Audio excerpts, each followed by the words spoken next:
నమస్తే. ఇన్నాళ్ళు నన్ను సపోర్ట్ చేస్తూ, ఎంకరేజ్ చేస్తూ మీ ప్రేమని నాకు అందిస్తున్న ప్రతి ఒక్కరికి కృతజ్ఞతలు. అలాగే ఈ వీడియో కూడా ఖచ్చితంగా మీకు ఉపయోగపడుతుంది. లైక్, షేర్ అండ్ సబ్స్క్రైబ్ చేసి మీ సపోర్ట్‌ని నాకు అందించండి. అలాగే ఈ వీడియో పట్ల మీకున్న అభిప్రాయాన్ని కామెంట్ సెక్షన్‌లో కామెంట్ చేసి తెలియజేయండి. ఇప్పుడు వీడియోని చూద్దాం.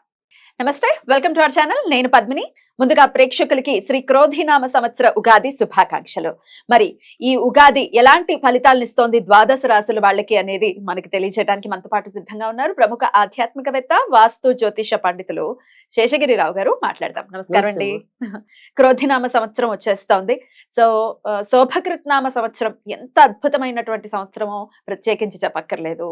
అందుకు ఏకైక నిదర్శనం రామచంద్రమూర్తి తన స్వస్థలానికి మళ్ళీ తిరిగి వచ్చినటువంటి వైనం చాలు శోభకృత్నామ సంవత్సరం ఎంత శోభాయమానంగా వెలుగొందింది అని చెప్పడానికి. ఇక ఈ సంవత్సరం వచ్చే పేరు క్రోధినామ సంవత్సరం. పేరులో అయితే క్రోధం ఉంది, మరి దాని నామాన్ని సార్థకం చేసుకుంటుందా అని కించిత్ భయం కూడా ఉంది. ఎనీవేస్, అసలు క్రోధినామ సంవత్సరం ద్వాదశ రాశులకి ఎలాంటి ఫలితాలను ఇస్తుంది ఒకసారి గ్రహ సంచారాన్ని గురించి వివరించిన తర్వాత ద్వాదశ రాశుల గురించి ఒకసారి తెలుసుకుందామండి. రైట్ అమ్మా. క్రోధీనామ సంవత్సరం ఉన్నట్టు పేరుకు తగ్గట్టుగానే ముఖ్యంగా ఈ మాట మరి కుజుడు రాజు అవ్వటం. సో గ్రహాలన్నింటిలో కూడా కొద్దిగా కోపగ్రహం, అంటే అగ్రెసివ్గా ఉంటాడు కుజుడు. సో అందుకని మేష వృశ్చిక రాశిలో జన్మించిన వాళ్ళకి సాధారణంగా షార్ట్ టెంపర్ ఉంటుంది ఎంతో కొంత. సో అలాంటి క్రోధీనామ సంవత్సరం, క్రోధీనామ సంవత్సరానికి రాజే కుజుడయ్యాడు. సో కుజుడయ్యాడంటే ఖచ్చితంగా మనం ఎవరికి చెప్పినా అదే చెప్తున్నాం. ఈ సంవత్సరం అంతా కూడా కొద్దిగా మనుషులు కోపతాపాలను అదుపులో పెట్టుకోకపోతే క్షణికావేశంలో ఏవో రకమైన తప్పులు చేసే ఇబ్బందులు అయితే ఉంటాయి అనే చెప్తున్నాం. దానికి అందులో ఈసారి మరి ఈ నవవిధ నాయకులు ఎవరైతే ఉంటారో వాళ్ళు కూడా మొత్తం ఎక్కువ చెడు గ్రహాలే వచ్చాయి. అంటే శనికి ఆధిపత్యాలు ఎక్కువ వచ్చాయి, కుజుడికి ఆధిపత్యాలు ఎక్కువ వచ్చాయి. సో బేసిక్గా ఈ రెండు పాపగ్రహాలు. సో అందుకని కార్య ఆచరణ మీద మనుషులకి ఇంకా మరింత మక్కువ పెరిగే అవకాశం ఉంది. సో అందుకని మరి ఎప్పుడైతే ఇలాంటి కార్యాచరణ ఉంటుందో దానికి కోపం తోడైనప్పుడు ఏమవుతాయో తెలుసు. కనుక ఈ నేర ఘోర పరిస్థితులు అయితే కొంత పెరిగే అవకాశాలు అయితే ఉంటాయి. సో దాంతోపాటు కొంత మంచి ఏంటి అంటే గనక ఈ విశ్వాసాలు, భక్తి విశ్వాసాలు ఏవైతే ఉంటాయో జనాల్లో ఆధ్యాత్మిక భావం అనేది పెరగడానికి ఉంటుంది. ఆధ్యాత్మిక చింతన పెరుగుతుంది. సంతోషం. సో అది కొంతవరకు మనకి ఎంతో కొంత కాపాడడానికి అది మనకు ఉపయోగపడటం అనేది ఉంటుంది. తర్వాత గురుడు రసాధిపతి అవటం వల్ల ఏంటంటే కొన్ని ఏదైతే ముఖ్యంగా ఆడవాళ్ళకి ఇష్టమైన బంగారము, తర్వాత వెండి ఇలాంటివి కొంతవరకు కంట్రోల్లోకి రావడానికి అయితే ఆస్కారం అయితే ఉంటుంది. అంటే మళ్ళీ ఇంకా పెరిగిపోకుండా గోల్డ్ రేట్స్ అవి కొంత రేట్లు మనకి నియంత్రణలో ఉండటం అనేది ఉంటుంది. కనుక అవి చెప్పదగిన పరిస్థితి. సో ఇక్కడ మనం చూసినప్పుడు ఇంకా ఇప్పుడు ఉగాది అనేది ప్రారంభం అనేది ధనుర్ లగ్నంలో అయింది యాక్చువల్గా. సో ధనుర్ లగ్నానికి మరి గురుడు పంచమంలో ఉన్నాడు. సో లగ్నాన్ని గురుడు సూచించడం అంటే ఇది ఇప్పుడు మనకి ధనుర్ లగ్నం అనుకోండి. సో గురుడు పంచమం 1, 2, 3, 4, 5. సో పంచమ స్థానంలో గురుడు ఉంటాడు కాబట్టి అంటే ఏదైతే గురుడు మరి మేలో మారిపోతాడు. మే 1వ తారీఖు మారిపోతారు కదా. సో మే వరకే మనకి ఉన్నంతలో బాగున్నట్టు. అంటే ఆ లగ్నాధిపతి పంచమంలో ఉంటాడు కాబట్టి ఎవరు ఎలాంటి ఇబ్బందులు ఉన్నా చివరి నిమిషంలో బయటపడడానికి ఉంటుంది. సో కానీ దానికి విరుద్ధంగా ఏమవుతుందంటే మే నుంచి గురుడు వృషభంలోకి రావటం. వృషభం అనేది ఏంటంటే ఇక్కడ మనకి ఇందాక మనం ఇది వృషభం అనేది శుక్రుడు రాజు, ఈయనేమో మన దానవుల రాజు, ఈయన దేవతల గురువు, ఈయన దానవుల గురువు. సో వీళ్ళిద్దరికి నిజానికైతే శత్రుత్వం ఉంది. సో ఇక్కడ మరి శత్రు రాశిలోకి గురుడు ప్రవేశించడం అనేది ఉంటుంది. సో వృషభ రాశిలో.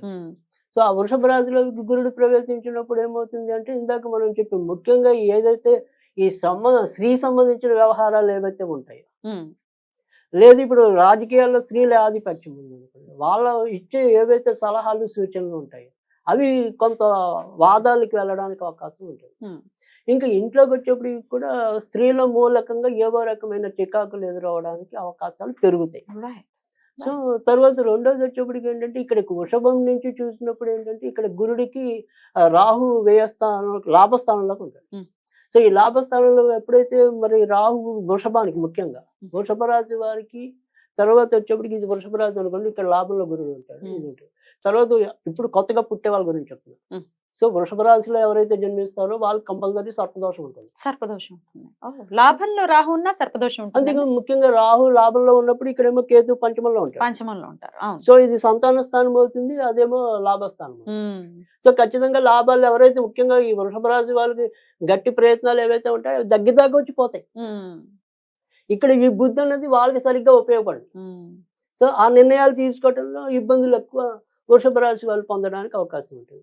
తర్వాత వచ్చేప్పటికి ఇదే దోషం అనేది కర్కాటక రాశికి కూడా ఉంటుంది. కర్కాటక రాశిలో పుట్టిన వాళ్ళకి కూడా ఉంటుంది. అంటే కొత్తగా పుట్టిన పిల్లలకు కూడా నవమంలో రాహు ఉంటాడు. నవమంలో రాహు ఉంటాడు, తృతీయంలో కేతు ఉంటాడు. కాబట్టి సంబంధ బాంధవ్యాలు ఇబ్బంది పడతాయి. ఇప్పుడు పుట్టే వాళ్ళకైతే ఇలా ఉంటుంది. ఆల్రెడీ పుట్టిన వాళ్ళకి అదే గ్రహస్థితి. ఇప్పుడు ఆల్రెడీ పుట్టేసిన వాళ్ళకి కూడా అదే గ్రహస్థితి.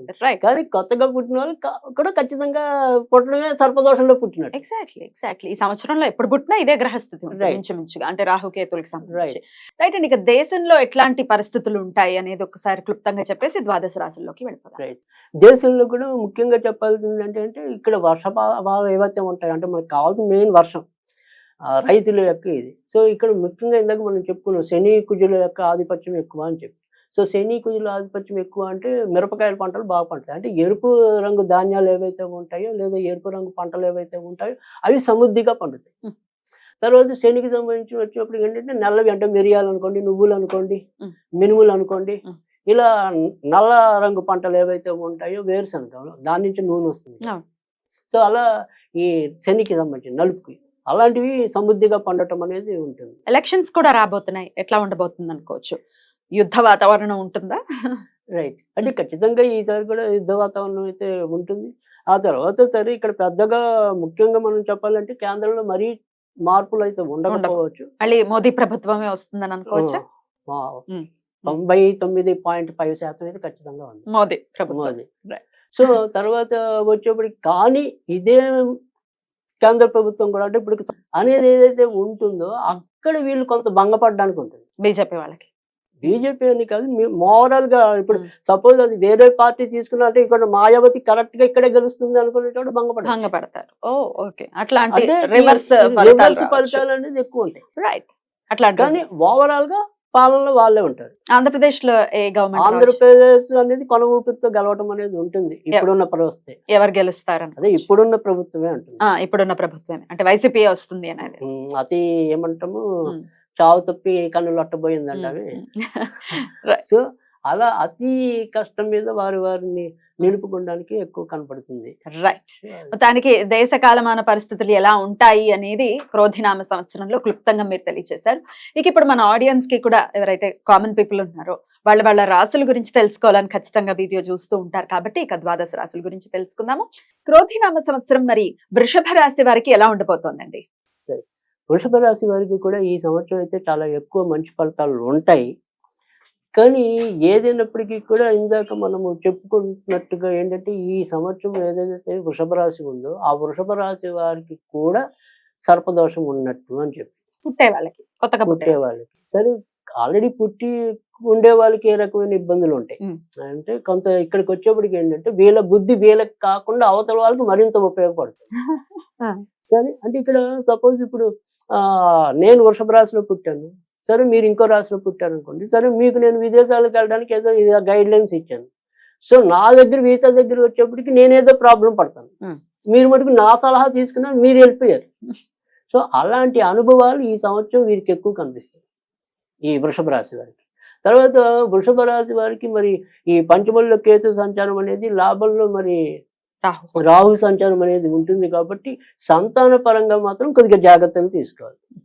సో అంటే వారికి ఆకస్మిక అనారోగ్యాలు ఉండొచ్చు, లేదా కొత్తగా ఎవరైనా సరే గర్భవతులు అయితే కనుక వాళ్ళు కూడా కొంతవరకు జాగ్రత్త పడాల్సిన అవసరం అయితే ఉంటుంది. ఇక మిగతా అన్ని వ్యవహారాల్లో ముఖ్యంగా మే నుంచి వచ్చేప్పటికి ఏంటంటే ఈ లగ్నంలోకి ఎప్పుడైతే గురుడు వస్తారో వారికి మరిన్ని మంచి ఫలితాలు పెరగటం అనేది ఉంటుంది. తర్వాత వచ్చేప్పటికి ఏంటంటే మే మధ్య నుంచి మీకు శుక్రుడు కూడా మోక్షలోకి రావటం అనేది ఉంటుంది మీనంలోకి. అంటే లగ్నాధిపతి లాభంలో ఓర్చులోకి వస్తాడు. సో అక్కడి నుంచి ఇంకా మంచి ఫలితాలు ఇంకా మరిన్ని పెరుగుతాం అనేది కూడా ఉంటుంది. కనుక వృషభ రాశి వారికి కూడా ఈ ఏడాది పెద్ద చెప్పుకోదగిన ఆందోళన అయితే కనిపించడం లేదు. ఇంకా జాగ్రత్త ఏ విషయాల్లో తీసుకోవాలి అంటే కనుక ఇందాక చెప్పాను కదా, ఈ బుద్ధి లాభం కరెక్ట్గా అంటే ఎక్కడైనా సరే ఒక ఉద్యోగంలో లాభం కలగాల్సిన పరిస్థితుల్లో ఆడవాళ్ళ వల్ల చికాకులు వచ్చే రాశిలో ఈ ఏడాది ఇది ఒకటి ఉంది. అంటే మన పైన బాస్ కానీ మన కింద పనిచేసే వాళ్ళు కానీ ఈ ఆడ సముదాయం ఏదైతే ఉంటుందో వాళ్ళతో వ్యవహరించేప్పుడు సాధ్యమైనంత వరకు కూడా జాగ్రత్త వహించడం అనేది అవసరం. ఇక ఈ సంవత్సరం మటుకు వీళ్ళు చాలా చక్కటి వాళ్ళ యొక్క సౌఖ్యాల కోసం మనం కొన్ని వస్తువులు తీసుకుంటాం కదా, ఆ వ్యక్తిగత లగ్జరీస్ పెంచుకోగలుగుతారు. ఆ సౌకర్యాలన్నింటినీ వాటి రూపేణా వీళ్ళకి ధనం ఖర్చు అయినా చింతపడక్కల. సో వతం చెడ్డ ఫలితం దక్కింది అన్నట్టు. సో వీరైతే లాభపడతారు, అంటే ఆనందిస్తారు. సో నాకు కారు అవసరం అయితే నేను కారు కొనుక్కుంటాను, నాకు మీరు యాపిల్ ఫోన్ యాపిల్ ఫోన్ కొనుక్కుంటే అలా ఈ ఆనందం ఏదైతే మనం దేంట్లో పొందగలం అనుకుంటామో ఆ ఆనందాన్ని చవి చూడడానికి ఈ ఏడాది వృషభ రాశి రెడీగా ఉంది. మరి అలా ఖర్చు అయినప్పుడు డబ్బులు కూడా సంపాదించాల్సి ఉంటుంది. ఫైనాన్షియల్ గా ఎలా ఉంటుందండి? రైట్, అది ఆ ఫైనాన్షియల్ కి కూడా ఇందాక మనం చెప్పుకున్న శుక్రుడు వచ్చేలోకి రావటం లగ్నాధిపతి. సో ఎప్పుడైతే లగ్నాధిపతి బలం ఉన్నాడో మన యాటిట్యూడ్ కరెక్ట్ ఉంటుంది. సో ఆ నిర్ణయాలు తీసుకోవటంలో మనం కరెక్ట్ గా తీసుకోగలగటం అనేది ఉంటుంది. సో వీళ్ళకి మళ్ళీ ఎప్పుడు ఇబ్బంది అంటే ఇందాక మనం చెప్పుకున్న ఆల్రెడీ కేసు ఇక్కడ ఉంటాడు. ఇదే టైంకి ఇంచుమించుగా మీకు ఆగస్టు సెప్టెంబర్ మధ్యకి వచ్చేప్పటికి కుజుడు ఇక్కడికి వస్తాడు. సో ఆగస్టు సెప్టెంబర్ ఇంచుమించు నవంబర్ అది అక్టోబర్ తర్వాత ఈ ఆగస్టు సెప్టెంబర్ అక్టోబర్ ఈ 3 నెలలు కూడా మనం ఇందాక చెప్పుకున్నట్టు గర్భం అప్పుడు ధరించి ఉన్న వాళ్ళు ఎవరైనా ఉంటే ఖచ్చితంగా చాలా జాగ్రత్త తీసుకోవాలి. ఎందుకంటే ఇక్కడ 2 మనకి పాపగ్రహాలు కలిసి ఉంటాయి. పైగా ఏదైనా సరే గర్భస్రావాలకు ముఖ్యంగా కుజుడు చాలా ఇంపార్టెంట్. సో కుజుడికి పూర్తి విరుద్ధమైన రాశి ఇది. సో అది ఇక్కడ జూలై ఆగస్టు సెప్టెంబర్ మధ్య గర్భస్రావాలని కాదు, మీకు దేశమాన పరిస్థితుల్లో కూడా ఆకస్మిక ఇబ్బందులు అంటే నేరాలు ఏమైనా జరిగితే అది అక్కడే జరుగుతాయి. అకాల వర్షాలు ఏమైనా కురిస్తే అక్కడే కురుస్తాయి. సో అందుకని ఇక్కడ ఆగస్టు సెప్టెంబరు అక్టోబరు అనేది ఏంటంటే కేవలం ఆ వృషభ లగ్నం వల్లనే కాకుండా దేశమాన పరిస్థితుల్లో కూడా ఎంతో కొంత ఇబ్బందులు అయితే తలెత్తుతాయి. జాగ్రత్తలు అవసరం. సో జాగ్రత్త అవసరం. ముఖ్యంగా ఈ ఆగస్టు సెప్టెంబర్ అక్టోబర్ మధ్య సాధ్యమైనంత వరకు కూడా వృషభ రాశి వాళ్ళు అంటే మిగతా ఏడాది పొడుగున వేరు, ఈ ఆగస్టు సెప్టెంబర్ అక్టోబర్ మధ్య మాత్రం ఖచ్చితంగా వినాయకుడిని సుబ్రహ్మణ్యుడిని ఎక్కువ పూజించారు. వాళ్ళు పూజిస్తే మనకి అంటే సామూహికంగా ఎక్కడైనా సరే ఏదైనా దేవాలయాల్లో కూడా ఇప్పుడు విష్ణు సహస్రం లలిత సహస్రం ఇలాంటివి ఏవైతే పెడుతున్నామో కనీసం ఇళ్ళ దగ్గర అపార్ట్మెంట్ల వాళ్ళు వీళ్ళు కలిసి ఇలా వినాయక స్తోత్ర పారాయణలను సుబ్రహ్మణ్య స్తోత్ర పారాయణలను అలా పెట్టడం వల్ల ఏంటంటే వీళ్ళు లాభపడటమే కాకుండా దేశంలో ఉండే అరిష్ట పరిస్థితులు కూడా కొంతవరకు మన వంతు మనం అలా తగ్గించడానికి మనం కూడా ఒక కృషి చేసిన వాళ్ళం అయితే తప్పకుండా. సో అందుకని ఆ రకంగా కూడా మనం మన ప్రేక్షకులకు ఒక సూచన ఇవ్వటం అనేది మంచిదే. తర్వాత వచ్చేప్పటికి ఇంకా వ్యక్తిగతంగా ఎవరైనా సరే విదేశాల కోసం అంటే విదేశాలకు వెళ్తే లాభపడతారు కూడా. వృషభ అంటే కొంతమందికి విదేశాలకు వెళ్ళామనే కోరిక ఈడేరుతుంది కానీ అక్కడికి వెళ్ళాక ఇబ్బంది పడదు. కానీ అలా కాదు, ఇప్పుడు వృషభ రాశి వాళ్ళు ఎవరైతే ఉన్నారో వాళ్ళు విదేశాలకు వెళ్తే కనుక ఖచ్చితంగా లాభపడతారు. సో అక్కడ ఎవరైతే అభివృద్ధి కోసం వేచి ఉన్నారో వాళ్ళకి కూడా అభివృద్ధి రావటం అనేది ఉంటుంది. కనుక ఎలా చూసినా కూడా ఈ ఏడాది మంచి రాశి మంచి ఫలితాలు పొందే వాళ్ళలో వృషభ రాశి వాళ్ళు ఉన్నారు. అయితే ఇంకా ఈ వృషభ రాశి వాళ్ళు ఎక్కువ కూడా ఎవరిని పూజించాలి అంటే కనుక వీళ్ళకి వచ్చే ఇబ్బంది అంతా కూడా ఎక్కువ కుజుడితో సంబంధించింది ఉంది. కనుక ఈ కుజుడికి సంబంధించినంత వరకు ఏంటంటే ఆంజనేయుని ఎక్కువ పూజించాలి, లేదా సుబ్రహ్మణ్య స్వామిని పూజించాలి. అవకాశం ఉన్న వాళ్ళు సింధూరాన్ని ధరించాలి.